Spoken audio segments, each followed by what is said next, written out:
Good morning, everyone. Today I'm going to start a lecture for semiconductor and communication. To understand the semiconductor technologies and all that semiconductor devices, you first understand the application of semiconductor. तो semiconductor को सीखने से पहले आपको ये चीज़ सीखना ज़रूरी है कि सेमीकंडक्टर का इस्तेमाल कम्युनिकेशन में कैसे होता है। तो आप सेमीकंडक्टर के जितने भी डिवाइसेस हैं, तो आगे हम स्टडी करेंगे तो PN junction diode, rectifier, amplifier, oscillator, ये सारे डिवाइसेस कम्युनिकेशन में किस तरीके से काम आने वाले हैं। उसके बाद आपका आएगा लॉजिक गेट, जो कि किसी भी डिजिटल सर्किट्स के लिए बहुत बेसिक चीज़ मानी जाती है। ओके, तो आज हम स्टार्ट करने जा रहे हैं सेमीकंडक्टर एंड कम्युनिकेशन। तो शुरुआत करते हैं बेहतरीन कहानी के साथ। तो इमेजिन, ये अपनी स्टोरी का कैरेक्टर, ये है अपना राजू, और राजू यहाँ पे प्रेजेंट है मुंबई में। इसकी लोकेशन है मुंबई। एंड राजू चाहता है कि राजू के पास फ़ोन होगा। ओके, तो राजू फ़ोन पे बात करने की कोशिश कर रहा है, और राजू एक सुंदर सी कन्या के साथ बात कर रही है। आपकी सुंदर कन्या। Okay, well I am not good with drawing, but understand, ये तुम्हारी सुंदर कन्या जो फ़िलहाल प्रेजेंट है हमारे यूपी में। ओके, तो राजू मुंबई से अपनी गर्लफ्रेंड को कॉल कर रहा है, जो कहाँ पे प्रेजेंट है, यूपी में। इसके पास भी तो फ़ोन होगा, स्मार्टफोन। ओके, तो जैसे ही राजू ने कॉल स्टार्ट किया, तो राजू बात कर रहा है। तो बात करते समय क्या होता है, राजू के पास है मैकेनिकल एनर्जी, जो इंटरनल बॉडी में स्टोर है। जब राजू बात कर रहा है, तो राजू के अंदर से मैकेनिकल एनर्जी साउंड एनर्जी में कन्वर्ट होके, यहाँ पे देखना, यहाँ पे प्रिंसिपल क्या हो रहा है, यहाँ पे साउंड एनर्जी किसे मिल रही है, मोबाइल में। बेसिकली बात कर रहे हो ना आप, तो मोबाइल को कौन सी एनर्जी मिल रही है, साउंड एनर्जी। अब ये साउंड एनर्जी मोबाइल के अंदर जाती है, जो तुम्हारा साउंड है। ओके, एंड मोबाइल के अंदर एक खास तरीके वाला डिवाइस होता है, जिसका नाम है ट्रांसड्यूसर।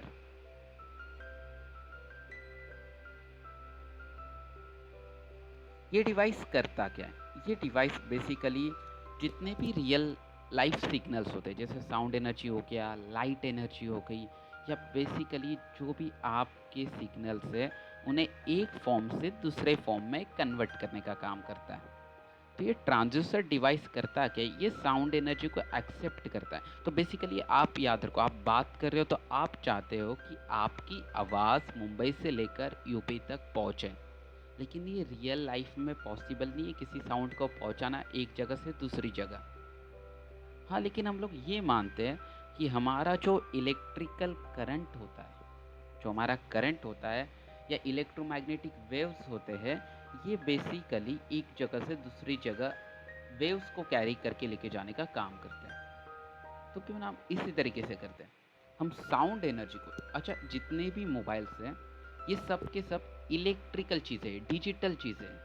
ये डिजिटल डिवाइसेस है, इलेक्ट्रॉनिक डिवाइसेस हैं। तो ये इलेक्ट्रिकल करंट पे, इलेक्ट्रिकल एनर्जी पे वर्क करते हैं, ना कि साउंड एनर्जी पे। तो साउंड एनर्जी हमारे ही मोबाइल को पता नहीं होती है क्या होती है। हमारा मोबाइल इलेक्ट्रॉनिक डिवाइस है, और ये इलेक्ट्रिकल एनर्जी पे वर्क करता है। तो बेसिकली ट्रांसड्यूसर डिवाइस क्या करेगा, इस साउंड एनर्जी को एक्सेप्ट करेगा एंड इसे कन्वर्ट करेगा इलेक्ट्रिकल एनर्जी में। ओके, और जैसे ही इलेक्ट्रिकल एनर्जी में कन्वर्ट कर दिया, तो बेसिकली ट्रांसड्यूसर डिवाइस ने क्या किया, किसी भी साउंड एनर्जी या बेसिकली और एक चीज़ होती है, जैसे आप मोबाइल में पिक्चर्स कैप्चर करते हो, ओके?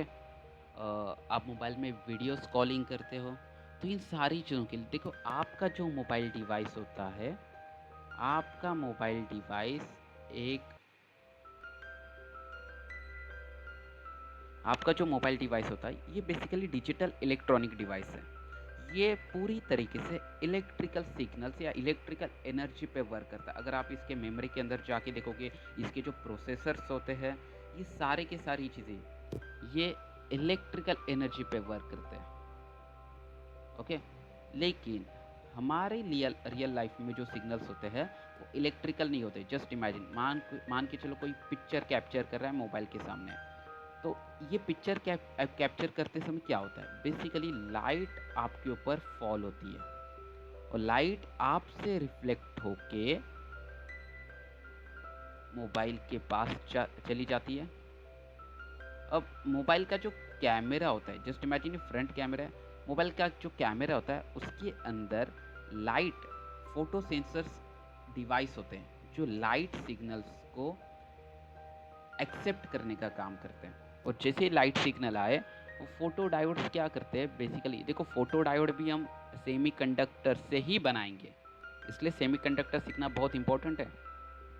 तो फोटो डायोड एक डिवाइस होता है जो वहाँ से आने वाली लाइट एनर्जी को कन्वर्ट करता है इलेक्ट्रिकल एनर्जी में। एंड जिस हिसाब से लाइट आ रही है उस हिसाब से अंदर आपकी एक इमेज बनाई जाती है और ये इमेज मोबाइल के अंदर स्टोर होती है इलेक्ट्रिकल एनर्जी के फॉर्म्स में। तो बेसिकली आपकी जो इमेज बनती है वो लाइट एनर्जी लेकर आती है, वो लाइट एनर्जी की मदद से आपकी एक इमेज बनाई जाती है। देखो जहाँ जहाँ पे लाइट आ रही है, जहाँ जहाँ पे लाइट नहीं आ रही वहाँ का डिस्टेंस कम होगा, जो लाइट पहले आ रही है वो थोड़ा पोर्शन आगे वाला होगा, जहाँ से लाइट कुछ देर बाद पहुँच रही है वो पोर्शन थोड़ा पीछे वाला होगा। तो उस हिसाब से डिस्टेंस मैनेज करके और सारी चीज़ ग्राफ की मदद से एक पोर्टल पे आपकी एक इमेज बनाई जाती है, ओके? तो इन सारी चीज़ों को समझने के लिए, और ये अंदर स्टोर होता है इलेक्ट्रिकल फॉर्मेट में, because memory also it is kind of electronic device. जो आपके रैम्स होते हैं, जो आपके रोम होते हैं, जो आपकी हार्ड डिस्क होती है, या जो भी ऑप्टिकल मेमोरी होगी, ये सारी की सारी डिवाइसेस होते हैं इलेक्ट्रिकल डिवाइस। ये वर्क करते हैं इलेक्ट्रिकल सिग्नल या इलेक्ट्रिकल एनर्जी के ऊपर। लेकिन रियल लाइफ जो सिग्नल्स होते हैं, जैसे कि साउंड हो गया, मैं बोल रहा हूँ तो मेरे अंदर से कौन सी एनर्जी बाहर निकल रही है, साउंड एनर्जी। लेकिन अभी यहाँ पे जो रिकॉर्ड हो रहा है, तो रिकॉर्ड होते समय ये रिकॉर्ड हो रही है, मेरा जो साउंड है वो इलेक्ट्रिकल फॉर्मेट में रिकॉर्ड हो रहा है। तो ये साउंड एनर्जी को एक रियल लाइफ सिग्नल को दूसरे सिग्नल में कन्वर्ट करने का काम करता है ट्रांसड्यूसर। और ये ट्रांसड्यूसर डिवाइस बहुत इंपॉर्टेंट होता है, एक छोटी आईसी के अंदर होता है। देखो जिस समय आपका मोबाइल वर्क करना बंद कर देता है, कभी कभी ऐसा होता है कि मोबाइल से आवाज़ नहीं जाती और आप जाके मोबाइल रिपेयरिंग शॉप में जाते हो, उनको दिखाते हो, तो वो लोग कहते हैं कि हाँ इसकी आईसी ख़राब हो गई या इसकी आईसी उड़ गया होगा। तो बेसिकली ट्रांसड्यूसर डैमेज होता है, ओके? तो नया ट्रांजिस्टर फिट कराने के बाद आपका मोबाइल सही से वर्क करना शुरू कर देता है। तो basically transistor a device which convert any one form energy to another form energy. और ये किसी भी साउंड एनर्जी, जैसे मैं पिक्चर सिग्नल बोलूँ या इमेज सिग्नल बोलूँ या वीडियो सिग्नल, मतलब लाइट सिग्नल की बात कर रहा हूँ। देखो आप वीडियो भी कैप्चर्स करते हो, तो वीडियो भी कैसे फॉर्मेट में आ रही है, लाइट आपके ऊपर फॉल होती है और वो लाइट आपसे रिफ्लेक्ट होके मोबाइल के अंदर जाती है, जो फोटो डायोड सेंस कर लेता है और आपका इमेज बना के उसे इलेक्ट्रिकल फॉर्मेट में स्टोर करता है मेमोरी में। और जब आप देखना चाहते हो तो वापस उस इलेक्ट्रिकल एनर्जी को लाइट में कन्वर्ट करके आपके डिस्प्ले के थ्रू आपको वो इमेज दिखाई जाती है, ओके? इस तरीके से कुछ वर्क होता है। तो मान के चलो राजू ने कुछ बोल दिया, तो ये ट्रांसड्यूसर के पास गया, ट्रांसड्यूसर ने उसे इलेक्ट्रिकल एनर्जी में कन्वर्ट कर लिया। अभी फ़िलहाल जो बोल रहा है वो इलेक्ट्रिकल एनर्जी में किस में स्टोर है, मोबाइल के अंदर। अब ये इलेक्ट्रिकल एनर्जी, बेसिकली इस एनर्जी को हमें करवाना है ट्रांसफ़र। तो आपने एक चीज़ तो पढ़ी रहेगी, एनर्जी को ट्रांसफ़र करवाने का काम कौन करता है? तो बेसिकली हाँ, wave. Wave it wave is nothing but what? Oscillatory disturbance travel through a medium। ये वेव क्या करती है? वेव का जो असलियत में काम होता है किसी भी एनर्जी को एक जगह से दूसरी जगह पहुंचाना। तो जस्ट एग्जांपल भी कर लेते हैं। मान के चलो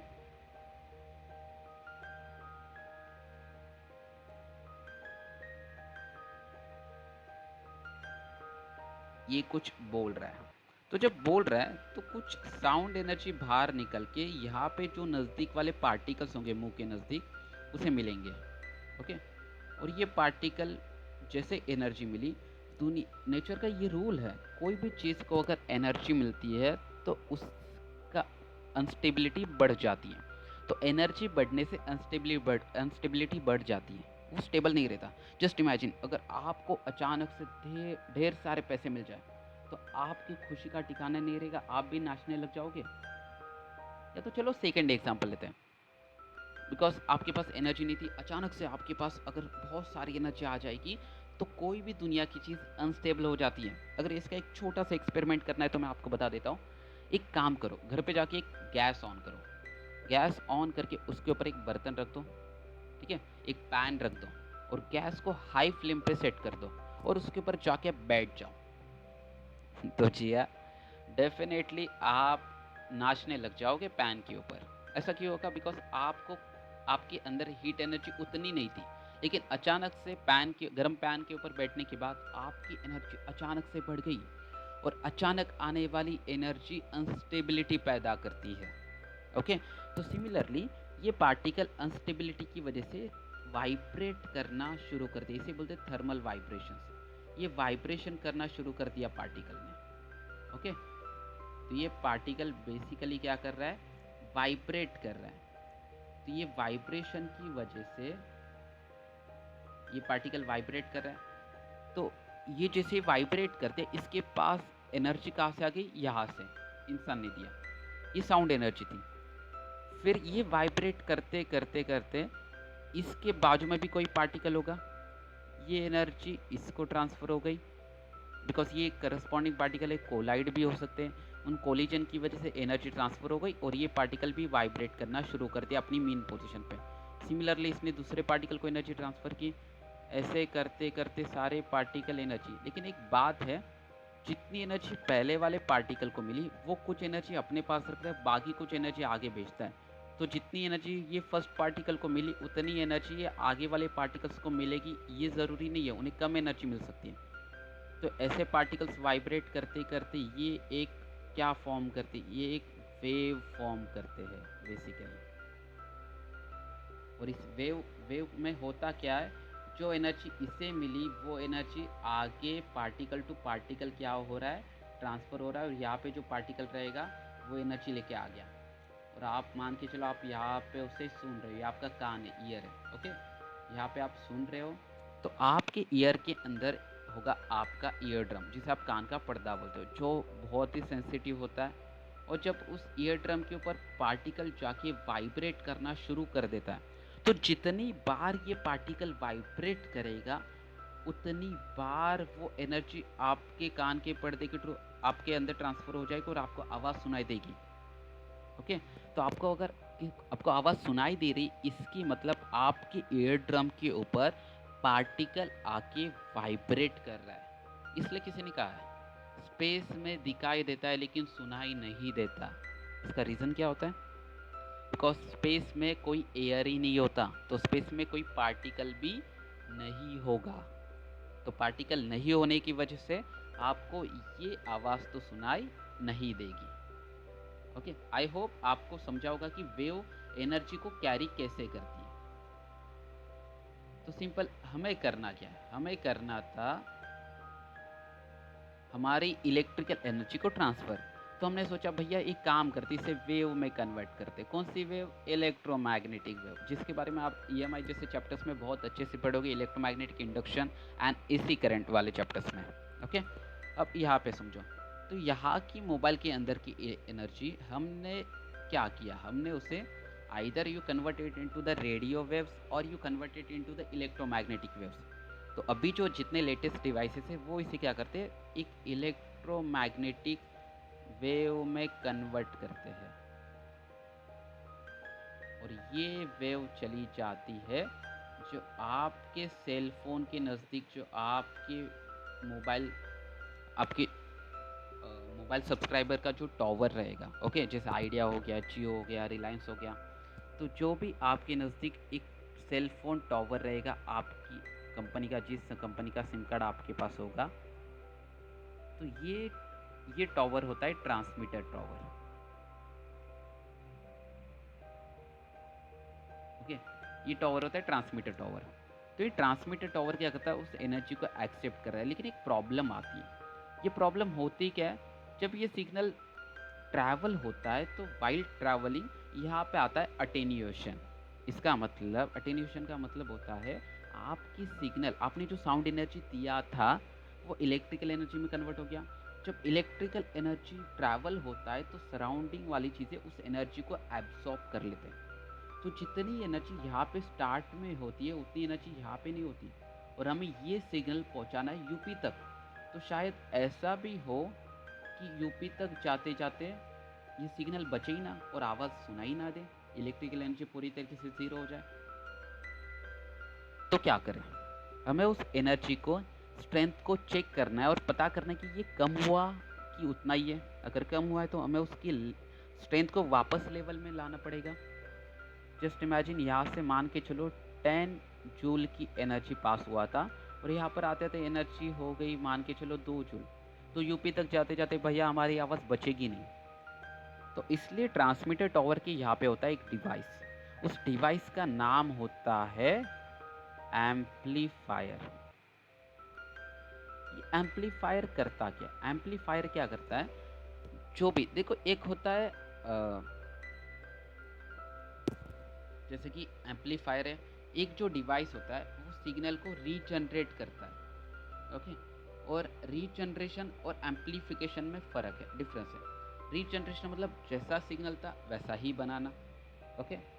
और एम्पलीफायर करता क्या, एम्पलीफायर सिग्नल की स्ट्रेंथ को बढ़ाता है ताकि अगर सिग्नल आगे ट्रैवल होता है, फिर भी अगर सिग्नल की स्ट्रेंथ कम हो जाए तो भी उतनी कम ना हो जितनी कि मिनिमम थ्रेशोल्ड है, ओके, उसकी मिनिमम लिमिट से कम ना हो जाए, इसलिए हम लोग यूज़ करते हैं एम्पलीफायर। तो ये बेसिकली एम्पलीफायर करेगा क्या, सिग्नल की स्ट्रेंथ को बढ़ा के वापस 10 या 10 के आसपास सेट कर लेगा। और ये क्या करेगा, ये फर्स्ट ऑफ ऑल ये आइडेंटिफाई करेगा ये जो साउंड आ रहा है, ये जो सिग्नल आ रहा है, ये सिग्नल को हमें कहाँ पहुँचाना है। तो आप डेफिनेटली यहाँ पे मोबाइल नंबर डायल करोगे। अब मोबाइल नंबर की फील्ड में मोबाइल नंबर कुछ इस तरीके से होता है कि उससे आप, जैसे +91 मतलब आप इंडिया पे कॉलिंग कर रहे हो, फिर आगे के कुछ जो डिजिट होते हैं उनके हिसाब से आपकी लोकेशन फाइंड आउट की जाती है, ओके। तो मोबाइल के जो स्टार्ट के नंबर से उस हिसाब से एरिया वाइज, कोड वाइज, तो उस हिसाब से ये लोकेशन फाइंड आउट करता है। और एक करस्पॉन्डिंग क्या करता है, रिसीवर टॉवर। देखो इंटरमीडिएट बहुत सारे टॉवर टू टॉवर ये सिग्नल पास होता है, लेकिन मैं फ़िलहाल बात करूँगा ऐसा टॉवर, रिसीवर टॉवर जो यूपी में है, ओके। और ये क्या करेगा, ये रिसीवर टॉवर हो गया आपका।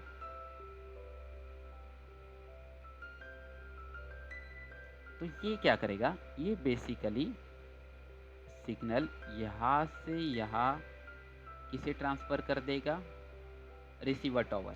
ये भी उसे एम्पलीफाई कर देगा, बिकॉज यहाँ से यहाँ आते समय सिग्नल की एनर्जी भी लो हुआ रहेगा। और जब रिसीवर टॉवर के पास सिग्नल जैसे रीच हो गया, ये रिसीवर टॉवर करेगा क्या, ये रिसीवर टॉवर पहले आइडेंटिफाई करेगा ये जो कॉल आ रहा है किस नंबर पे आ रहा है। तो इस टॉवर के नज़दीक जितना भी एरिया होगा, मतलब उसकी रेंज वाला एरिया, सपोज ऐसा भी हो सकता है हमारे ये जो सुंदर कन्या ये इस नेटवर्क के रेंज के बाहर हो और इस सुंदर कन्या के आसपास कोई नज़दीक टॉवर ना हो, तब आपका मोबाइल आपको वापस यही से रिप्लाई कर देगा, अ phone is out of network या आउट ऑफ रेंज, ओके। तो सामने वाली पर्सन फिलहाल नेटवर्क कक्ष से बाहर है, ये आपको रिप्लाई आता है। डेफिनेटली आपने सुना ही होगा ये। तो अदरवाइज़ ऐसा भी हो सकता है, इसने अपना फ़ोन एरोप्लेन मोड पे ऑन किया रहेगा, तो ये नेटवर्क से डिस्कनेक्ट हुई रहेगी और नेटवर्क इसे आइडेंटिफ़ाई नहीं कर सकेगा। अगर आप एरोप्लेन मोड ऑन करते हो, तो आप ये जो टॉवर है, इस टॉवर के लिए आप टॉवर को आपका आपको ढूँढना टॉवर के लिए मुश्किल हो जाएगा। आप टॉवर के लिए हाइड हो जाते हो, ओके? तो फिलहाल के लिए जनरल केस मान लेते कि ये मान के चलो ये टॉवर के रेंज के अंदर है। तो टॉवर के रेंज के अंदर या टॉवर के नेटवर्क एरिया के अंदर एक ही डिवाइस नहीं होगा, काफ़ी डिवाइसेस होंगे। तो टॉवर उन सारे डिवाइसेस के सारे डिवाइसेस अच्छा पहले क्या होता था? पहले ये क्या होता था कि टॉवर क्या करता था सारे डिवाइसेस को, जैसे कि यहाँ पे और भी कोई लड़की हो सकती है जो किसी और का सिग्नल का वेट कर रही होगी, तो टॉवर करता कि ये सिग्नल सबको सेंड करता था और जिसके डिवाइस के साथ वो नंबर मैच करेगा उसको कॉल आ जाएगा, उसकी रिंग बज जाएगी और जिसके डिवाइस के साथ इसका कॉल ये जो है इसका नंबर मैच नहीं होगा, ओके, ये क्या करेगा इस सिग्नल को डिस्कार्ड कर देगा उसका डिवाइस। पहले ऐसा होता था लेकिन अभी जैसे लेटेस्ट टेक्नोलॉजी डेवलप हो गए, अभी ऐसा नहीं होता। अभी ये टॉवर करता क्या है, ये करस्पॉन्डिंग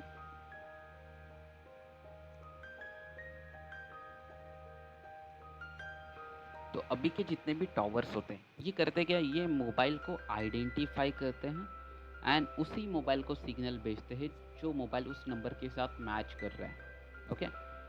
तो जैसे सिम कार्ड के साथ, और वो जो नंबर होता है ये आपके सिम कार्ड के एक रोम के अंदर फीड होता है, ओके। जैसे कि राउटर्स में नेटवर्क इंटरफेस कार्ड होता है, वैसे सिम कार्ड के अंदर भी एक इंटरफेस कार्ड होता है जो आपने गोल्डन कलर की चिप देखा रहेगा आपके सिम कार्ड के अंदर। तो ये चीज़ें जब होती है तो ये सिग्नल पहुंच जाता है, वापस सिग्नल पहुंचने के बाद ये सिग्नल तो इलेक्ट्रिकल फॉर्म में है, मोबाइल उसे एक्सेप्ट कर लेता है, डिकोड कर लेता है, डिकोड करने के बाद इलेक्ट्रिकल फॉर्म में सिग्नल है, तो वापस यहाँ पे वही डिवाइस होता है जो करता है क्या, उस इलेक्ट्रिकल एनर्जी को साउंड एनर्जी में कन्वर्ट करके स्पीकर के थ्रू आउटपुट देता है, तब जाके इसको ये आवाज़ सुनाई देती है।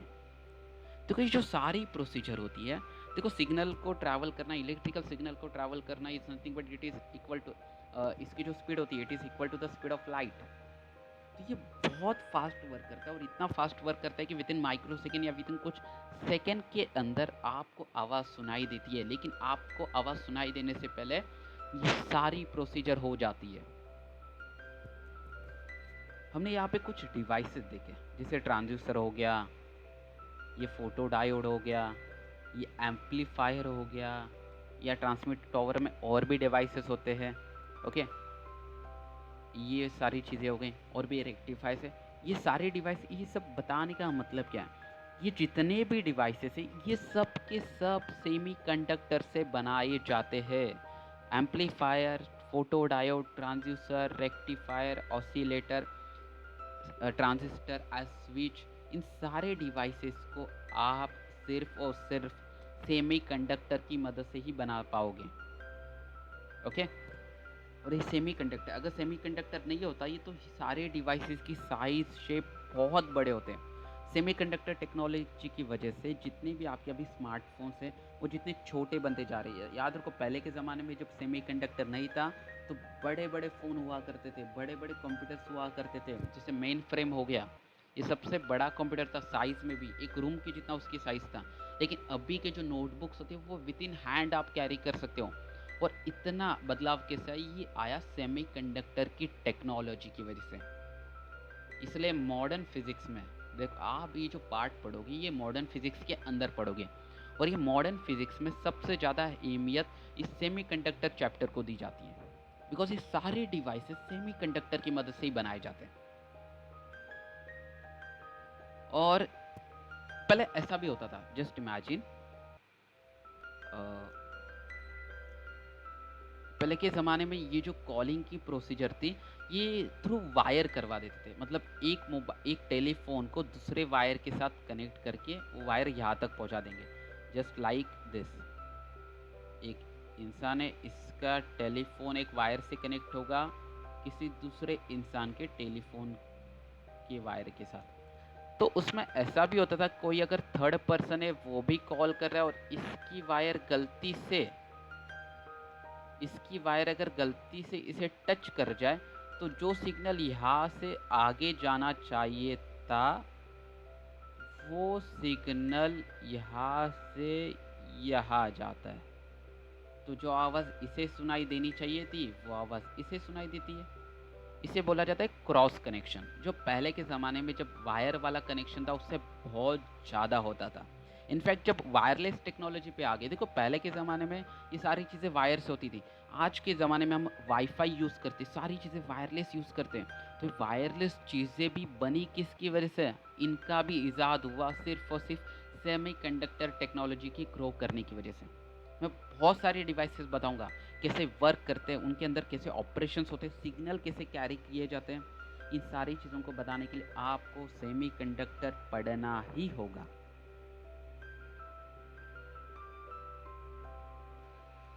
अच्छा, जब शुरू में एक कम्युनिकेशन टेक्नोलॉजी आई थी, तो उसमें और एक प्रॉब्लम बहुत दिक्कत देता था।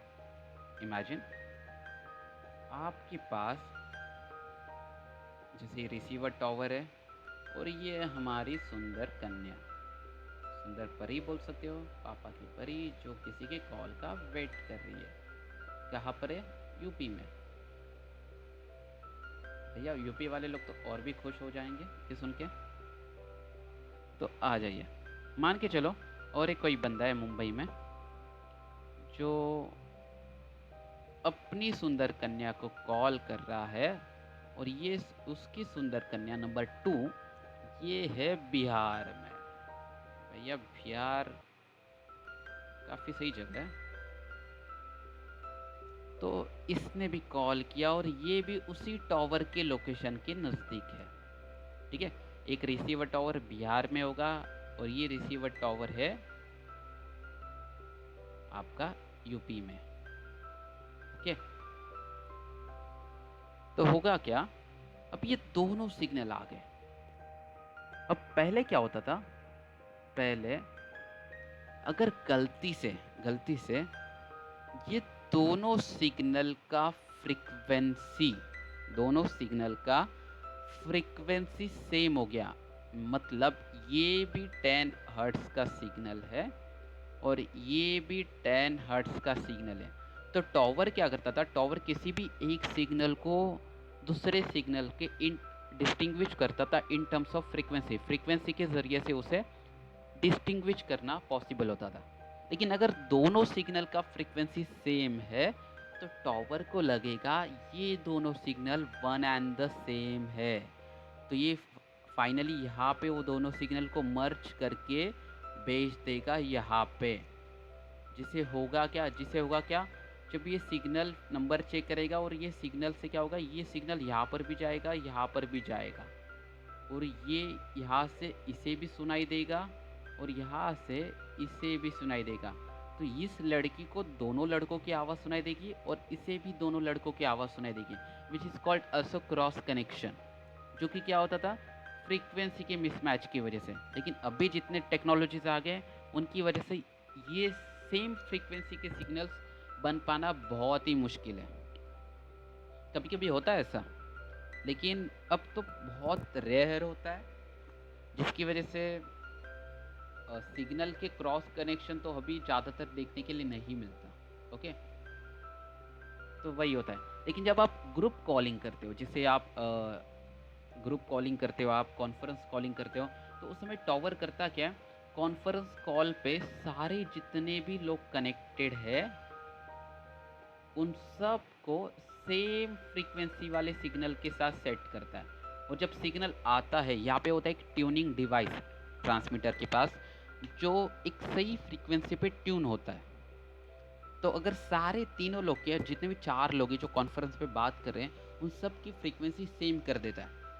ओके, तो जब सिग्नल आएगा टावर के पास, टावर को लगेगा अच्छा ये 10 हर्ट्ज़ का सिग्नल है, तो ये जितने 10 हर्ट्ज़ के साथ कनेक्टेड है उन सबको इसका भी आवाज़ जाएगा, ये बंदे का भी, और ये जो बोल रहा है ये भी, जितने भी लोग 10 हर्ट्ज़ का सिग्नल है जिनका भी फ्रीक्वेंसी 10 हर्ट्ज़ से कनेक्टेड है, इनको आवाज़ सुनाई देगी।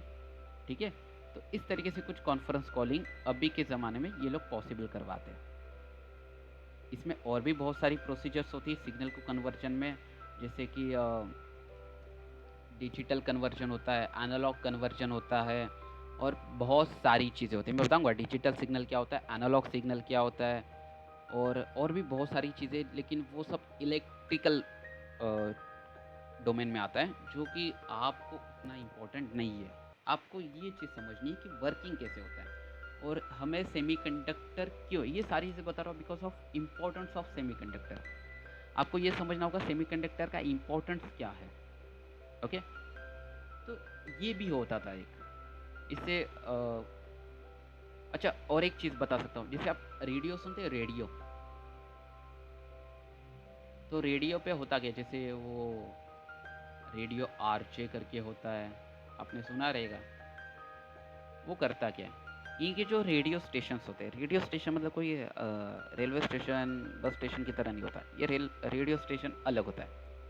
इसमें लोग क्या होते हैं, इनकी जो रेडियो के, अभी तो मोबाइल में रेडियो सॉफ्टवेयर से आते हैं, ये होता क्या, जैसे आपने ये रहेगा 93.5 एफएम, ये 93.5 एफएम का मतलब क्या है, देखो बेसिकली ये होता है फ्रीक्वेंसी मॉड्यूलेशन।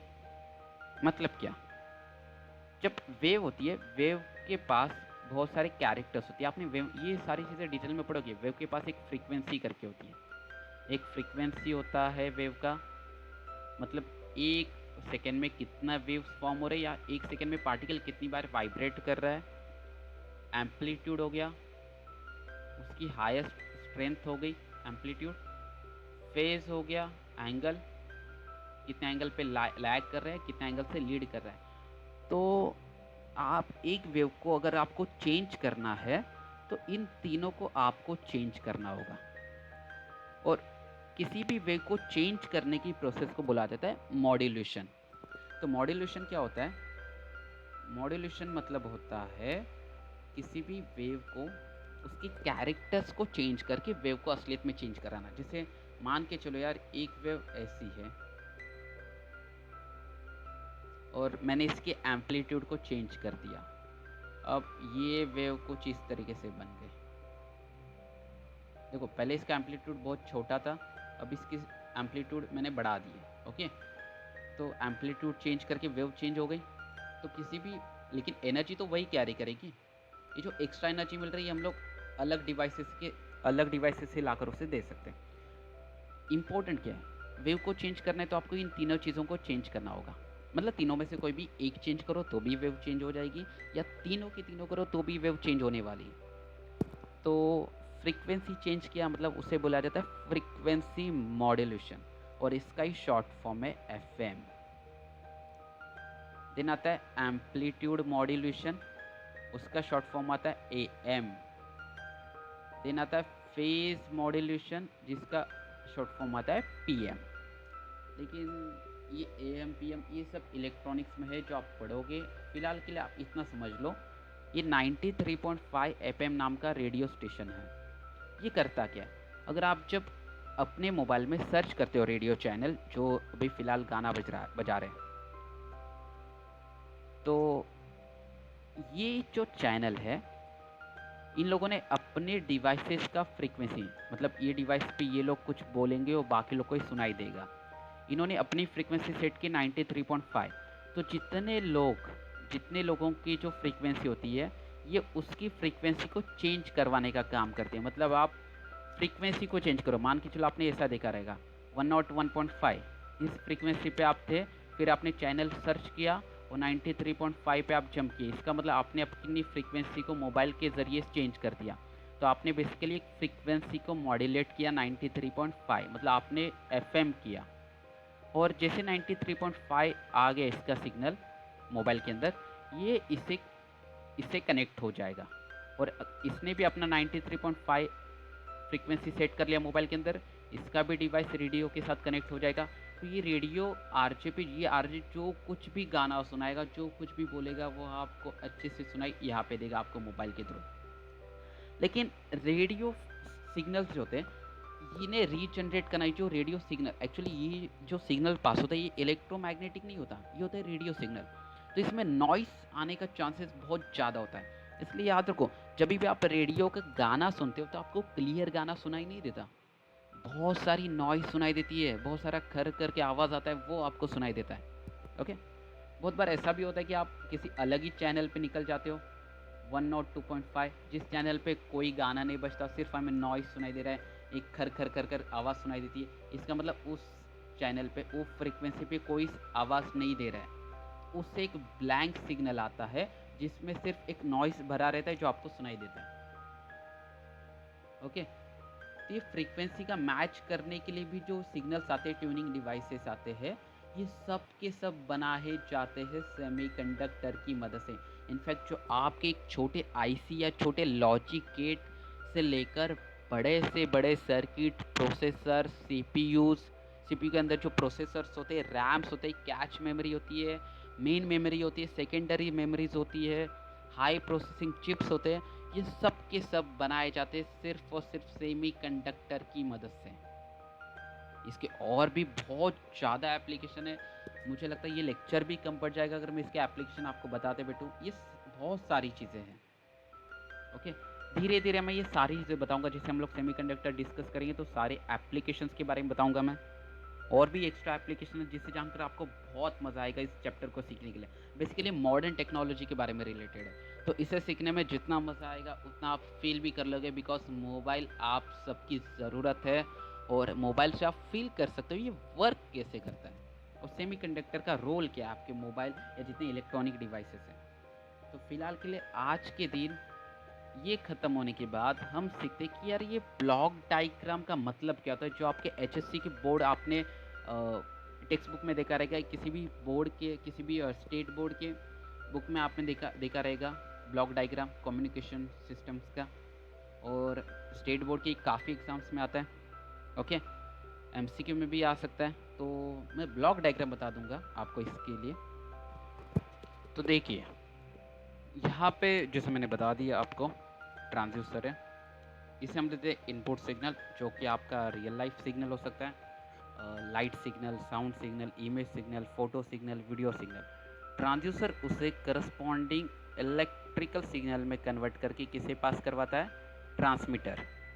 ये ट्रांसमीटर टॉवर करता क्या है, उसे सही तरीके से एम्पलीफाई करता है और प्रॉपर सिग्नल में कन्वर्ट करके एक कम्युनिकेशन मीडियम के थ्रू से पास करवाता है। ये कम्युनिकेशन मीडियम आपका वायर हो सकता है और वायरलेस भी हो सकता है। अगर वायरलेस है तो एयर के थ्रू हम लोग पास करेंगे, और अगर वायर मीडियम है तो ऑप्टिकल फाइबर या आपका ट्विस्टेड पेयर केबल्स होते हैं, उनके ज़रिए से हम लोग इसे पास करवा सकते हैं।